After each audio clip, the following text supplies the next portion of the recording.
सुप्रभात। मैं हूं जगेंद्र राणा। आज की हमारी आध्यात्मिक चर्चा का विषय है भौतिक संपदा और भक्ति संपदा। भौतिक संपदा और भक्ति संपदा। हम मनुष्यों की प्रकृति 3 गुणों से मिलकर बनी है: सतोगुण, रजोगुण और तमोगुण। ये तीनों सबके अंदर है, लेकिन भिन्न भिन्न अनुपात में। मन इन 3 गुणों के कारण अति चंचल है। शरीर, मन और प्राण में मन बीच की कड़ी है, तो हम 24 घंटों में इन तीनों में आते जाते रहते हैं। मन ही हमें शरीर में लाता है और मन ही प्राण भी ले जाता है। मन एवं मनुष्यानाम कारणम बंधो मोक्षियो। ये मन माया का प्रतिनिधि है और अति चंचल है। तो हम दिन भर जितने व्यक्तियों के संपर्क में आते हैं, जो कार्य करते हैं, जो सोचते हैं, पुरानी स्मृतियां, संस्कार, ये सभी हमारे मन को अपने स्थूल सूक्ष्म तरंगों द्वारा चंचल करते रहते हैं। माया नहीं चाहती है कि आपकी सूरत या प्राण शब्द व प्रकाश में जाए। ये मन चतुष्टय दिखलाई नहीं देती, इसलिए समझ से परे और नियंत्रण में भी नहीं। संतों ने इस मन का स्वरूप पहचाना कि ये मन त्रिगुण का मेल है। अतः त्रिगुणात्मक का मेल मन हमारे बस में रहे, इसके लिए संतों ने इनके काट के 3 युक्तियां बनाई: सुमिरन, ध्यान और भजन। क्योंकि तीनों गुण सबके अंदर हैं, इसलिए तीनों सुमिरन, ध्यान, भजन सबके लिए हैं। संतों की इस खोज की विशेषता यह है कि मनुष्य चाहे किसी भी प्रकृति का, उसका काम इन तीनों से अवश्य बन जाता है। हाथी अंकुश से बस में आता है, घोड़ा लगाम से बस में आता है, मगर ये अति चंचल मन किसी प्रकार काबू में नहीं आता। संतों ने खोज की और खोज का सरल तरीका यह है कि सुमिरन, ध्यान और भजन किया जाए। मन को एकाग्र करने के लिए, नियंत्रण में रखने के लिए तन थिर मन थिर बचन थिर सूरत निरत थिर होए। कहे कबीर एक पलक को कल्प न पावे कोई। अर्थात मन शांत होने पर एवं मन को उलटने पर सूरत शब्द सुनती है और प्रकाश देखती है। तो सतलोक के आगे जहाँ सूरत का गम नहीं है, वहाँ निरत साक्षी और निराकार का अनुभव करती है। ऐसा एक पल भर लंबे जीवन से बेहतर है। माला फेरू न हरि भजू, मुख से कहूँ न राम। मेरा राम मुझको भजे तब पाऊँ विश्राम। तो सुमिरन क्या है? जब हम दुख में होते हैं तो सुमिरन करते हैं और माई रे बाप रे चिल्लाते हैं।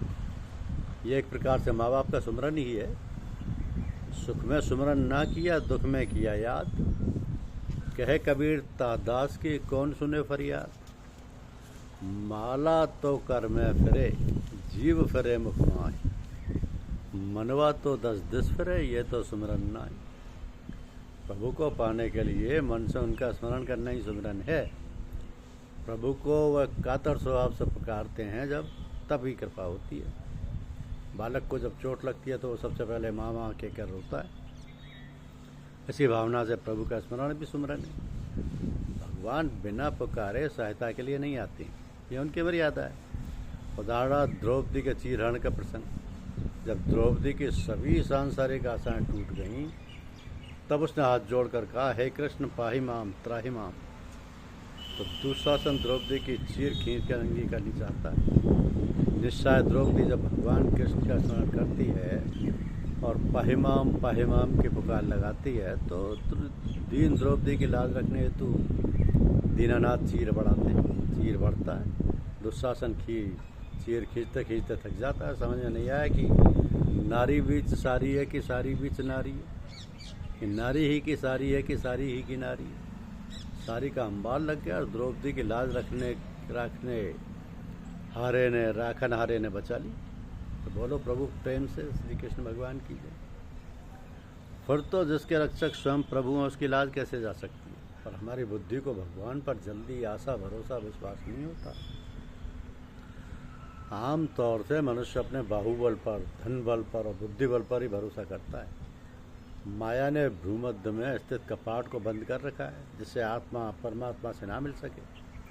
यदि घर में मालिक हों और दरवाज़ा बंद हो, और यदि अंदर जाने वाले व्यक्ति दीवार पर इधर उधर आवाज़ दे, तो मालिक नहीं सुन सकेगा और दरवाज़ा नहीं खुलेगा। परंतु जब ठीक स्थान यानी दरवाज़ा पर आवाज़ देगा, सुमिरन करेगा, पुकारेगा, तो मालिक अवश्य ही सुनेगा। तो अंदर जाने के लिए दरवाज़ा खुलेगा। द्वार धनी के पड़ा रहे, धक्का धनी के खाए, कबो एक धनी नवाजे, दो द्वार छोड़ ना जाए।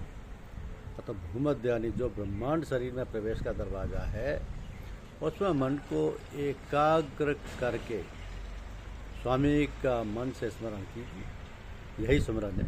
क्या सुमरन करते रहने के लिए ही सुमरन करते हैं, या इसका कोई उद्देश्य भी है? सुमरन से मन एकाग्र हो जाता है। मन की वृत्तियों को रोकने के लिए सुमरन किया जाता है। सहारे के लिए शिष्य की रुचि के अनुरूप ही सतगुरु राम, ओम, राधा स्वामी, अल्लाह आदि में से किसी नाम का दान देते हैं। तो सदगुरु ही नाम के धनी हैं, और वे जो नाम दें उसी के सारे सुमरन करते हैं। सुमरन की परिपक्व अवस्था में नाद ध्वनि सुनाई देने लगती है। तब नाम का सुमरन बंद कर सूरत नाद सुनने लगती है। और रात किसी कमरे में जब सामान भरा होता है, तो किसी की आवाज़ की प्रतिध्वनि की गूंज नहीं सुनाई पड़ती, परंतु जब कमरा खाली हो जाता है तो प्रतिध्वनि की गूंज सुनाई पड़ने लगती है। इसी प्रकार जब हमारे घट में काम, क्रोध, लोभ, मोह, अहंकार इत्यादि का मैल भरा रहता है, तब तक मनुष्य के अंदर घटकाश में स्थित सत की ध्वनि सुनाई नहीं पड़ती, एवं प्रकाश भी दिखाई नहीं पड़ता है। तो ध्वनि एवं प्रकाश सत का स्वरूप है, जो बाहरी कान और आँख से सुना और देखा नहीं जा सकता। इसको केवल सूरत ही अनुभव करती है। जब सूरत मन से अमन की स्थिति में आती है, तब नाद व ज्योति का अनुभव कर सत का साक्षात्कार करती है। तो प्रारंभ में जब सुमरन की परिपक्व अवस्था होती है, तो भ्रूमध्य में घंटे और शंख की ध्वनि सुनाई पड़ती है।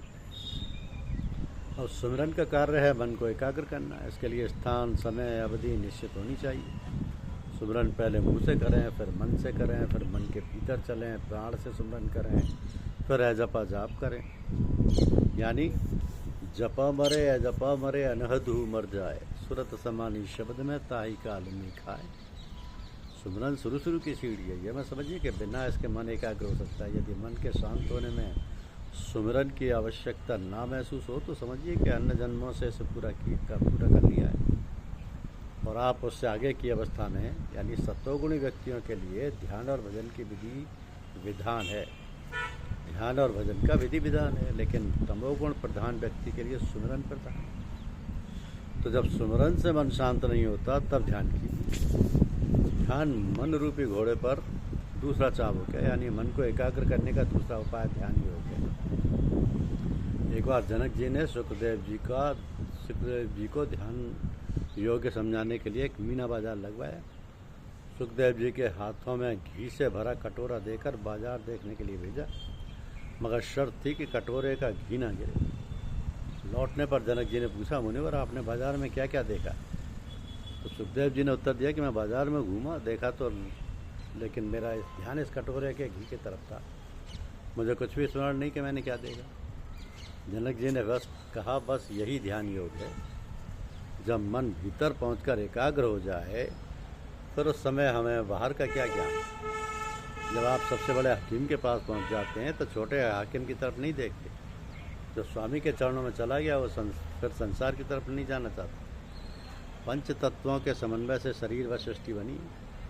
दो परस्पर विरोधी तत्व जैसे जल और अग्नि एक साथ नहीं रह सकते, परंतु चूँकि प्रभु हमारे इस शरीर में स्थित हैं, सदगुरु अंदर बैठे हैं, उनकी कृपा से दोनों परस्पर विरोधी तत्व एक साथ स्थित हैं, बिना किसी व्यवधान के। तो चित्त जल पावक गगन समीरा, ये पांचों परस्पर विरोधी तत्व हैं। क्षिति, जल, पावक, गगन, समीरा, ये पांचों परस्पर विरोधी तत्व हैं। किंतु शरीर में सतगुरु के विराजमान होने के कारण ये पांचों परस्पर विरोधी तत्व उस हाकिम के हुक्म की बरदारी में रहते हैं और मिलजुल कर काम करते हैं। ये उनकी महिमा का फल है। यदि सदगुरु कृपा करें तो स्वामी का दर्शन पर्वत में हो सकता है। इसलिए कहा गया है कि गुरु गोविंद दो खड़े का अकेला गौ पाए, बलिहारी गुरु आपने जो गोविंद दिया होता है। तो ध्यान किसका करें? ध्यान सतगुरु के स्वरूप का करना चाहिए। जिसमें आपकी आस्था हो ध्यान कर सकते हैं, परंतु असत ध्यान से आवागमन नहीं छूटता, वो आपको प्रभावित नहीं कर सकता। अतः मनुष्य चोले में जो सद्गुरु जिसकी सूरत सतलोक में ठहरी हुई है, वर्तमान में जीवित स्वरूप में उपलब्ध हो, जो नाम के धनी हैं, आपको नाम दान दिया है, उन्हीं को सद्गुरु मानकर प्रारंभ में उनके स्वरूप का ध्यान करें, फिर बाद में उस सद्गुरु के समीप सत्पुरुष के स्वरूप अर्थात शब्द व प्रकाश का ध्यान करें। तो उससे सद्गुरु के रेडिएशन यानी संत सद्गुरु के चारों तरफ सत्य की किरणें निकलती, उससे अंदर के पर्दे खुलते हैं और सूरत का प्रवेश भीतर हो जाता है।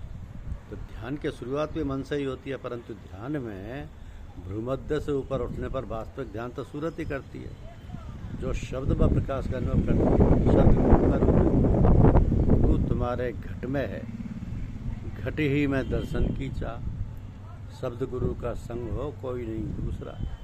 जब तक शब्द ना मिले तब तक संत सद्गुरु की मूर्ति का ही शस्त्र दल कमल में ध्यान करें। ध्यान मूलम गुरोर मूर्ति, पूजा मूलम गुरोर पद, मंत्र मूलम गुरोर वाक्यम, मोक्ष मूलम गुरोर कृपा। मनुष्य के कारण शरीर में सुषुम्ना नाड़ी के अंदर चौथे पद में ध्वन्यात्मक शब्द एवं अखंड ज्योति के स्वरूप में गुरु विराजमान है। तो सुरत द्वारा अंतर ध्वनि का सुनना ही भजन है। जब सुमिरन और ध्यान के द्वारा मन एकाग्र हो जाता है, घट निर्मल हो जाता है, तब अंदर की ध्वनि सुरत सुनने लगती है। मन की तरंग बांध लो बस हो गए भजन, अर्थात मन की अनंत तरंगों को बांध लेना, रोक लेना ही भजन का मूल है। मन की तरंगों को बिना काबू में किए हुए भजन नहीं हो सकता।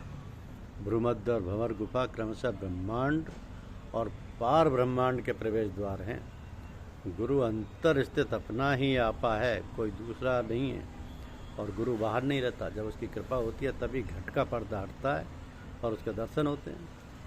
सोई जाने जय उद्देव जनाई, जानत तुम्हें तुम्हें सो हो जाई।